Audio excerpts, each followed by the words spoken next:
कुरुक्षेत्र की पवित्र भूमि इस स्थान पर आने का मौका मिले तो यह भाग्यवश ही होता है। जब भगवान का आशीर्वाद होता है तभी संभव हो पाता है। भगवत गीता जहाँ रची गई, जहाँ लिखी गई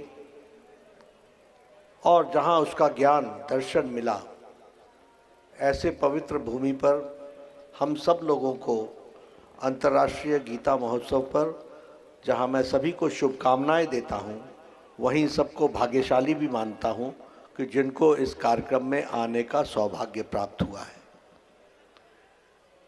मैं स्वामी ज्ञानानंद जी की जो प्रेरणा इस गीता महोत्सव को अंतर्राष्ट्रीय गीता महोत्सव बनाना और कुरुक्षेत्र जो भगवत गीता का जहाँ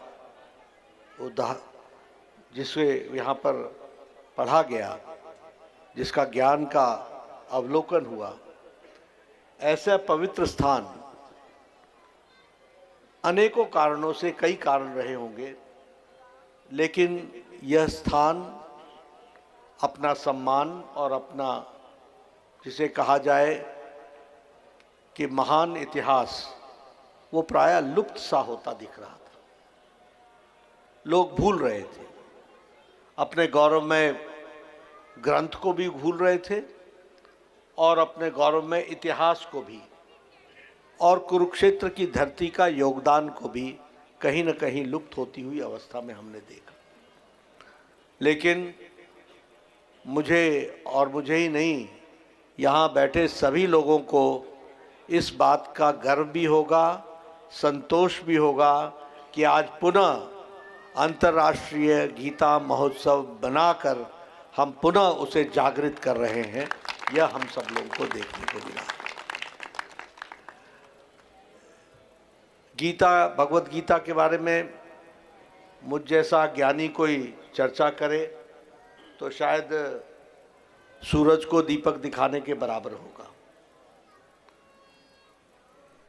लेकिन मुझे खुशी के साथ और गर्व के साथ ये कहने का सौभाग्य भी मिलता है कि मैंने आज दिन तक कोई भी आध्यात्मिक, राजनीतिक, सामाजिक किसी विश्लेषक को नहीं देखा जो गीता के किसी भी बिंदु पर कोई तर्क कर सके। काल में और भविष्य में भी यदि हम गीता को बारंबार पढ़ेंगे तो हमें ध्यान में आएगा कि काल कोई भी हो, भगवत गीता, श्रीमद् भगवत गीता हमेशा प्रासंगिक है और हमारे को दृष्टि और दिशा देने वाली। यह उसकी गूढ़ ज्ञान का भंडार है। और इसलिए मैं तो यहां तक भी कहता हूं कि किसी को भी अपने जीवन को अंधेरे से उजाले की ओर ले जाना हो, अज्ञानता से ज्ञान की ओर ले जाना हो, भटके हुए रास्ते से सही रास्ते पर लाना हो, अपने आत्मविश्लेषण को और मजबूत बनाना हो, वो जितना भगवत गीता का अध्ययन करेगा उसका जीवन उतना ही स्पष्टता से आगे बढ़ेगा। इसमें भी कोई दो राय नहीं। इसलिए मैं कई बार लोगों से ये कहता भी हूँ कि भाई तुम कोई समाज के लिए, कोई देश के लिए ये सब पढ़ने की जरूरत नहीं है।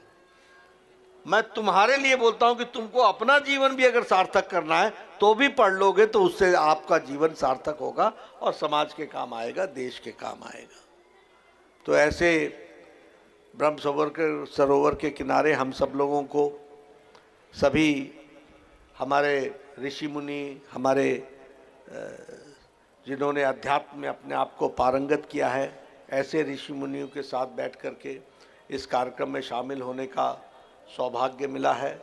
भगवत गीता आध्यात्मिक जीवन के बारे में भी बताती है, सामाजिक जीवन के बारे में भी बताती है, राजनीतिक दृष्टि से भी हमको सबल बनाती है, देश के प्रति हमारी क्या जिम्मेवारियां हैं इसके प्रति भी हमको दृष्टि देती है।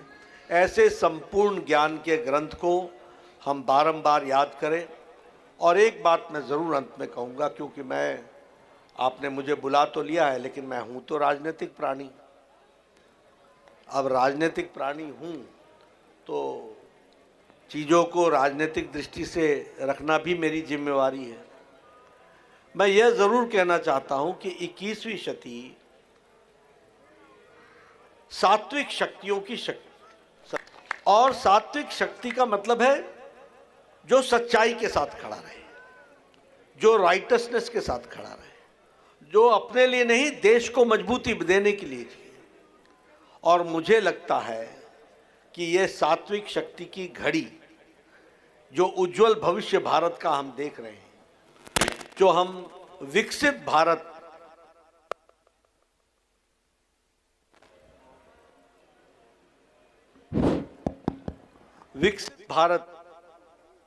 लेकर जो हम आदरणीय प्रधानमंत्री जी के नेतृत्व में चले हैं, वह किसी एक का लक्ष्य नहीं, वो किसी एक पार्टी का लक्ष्य नहीं, वो भारत का लक्ष्य है कि हम विकसित भारत के हम चश्मदीद गवाह बने।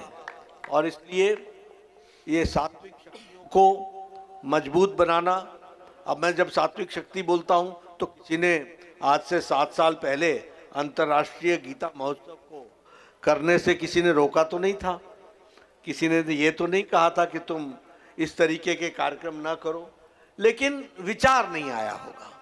और विचार इसलिए नहीं आया होगा क्योंकि सात्विक शक्तियों के नज़दीक नहीं रहे होंगे। तो आज मैं कहूँगा कि आप भी सात्विक शक्तियों को पहचानें, उसको मजबूती प्रदान करें और विकसित भारत 2047 के आप भागीदार बने और उसमें अपने आप को जोड़ें। यही मुझे कहना है। आप सब ने मेरी बात सुनी और आप ज़रूर उसको आगे बढ़ाएंगे, क्योंकि जो हमारी विचार है उसको मजबूती देंगे तो मुझे भी अच्छा लगेगा, क्योंकि देश के लिए वो आवश्यक पहलू है। आप सब उसको करेंगे। इन्हीं शब्दों के साथ मैं आप सबको धन्यवाद। कुरुक्षेत्र से रामपाल शर्मा की रिपोर्ट। देखते रहें अजीत समाचार वेब टीवी।